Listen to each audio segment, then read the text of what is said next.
mayonnaise kasi daw magkagawa daw ng tuna sandwich si Mami. Tapos kinuha na namin lahat tong kutsinta na to.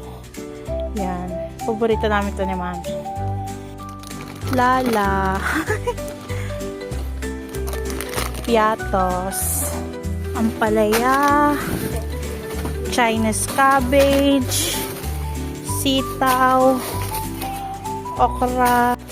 Pansit canton. Gusto daw magpansit ni Mami. Boy bawang daw. Gusto ni Mami. Macaroni kasi magsosopas daw si Mami. Evaporated milk. Sardinas. Total niya ay 7 kg, 170 sa kabayan. Pauwi na po kami ni Mami.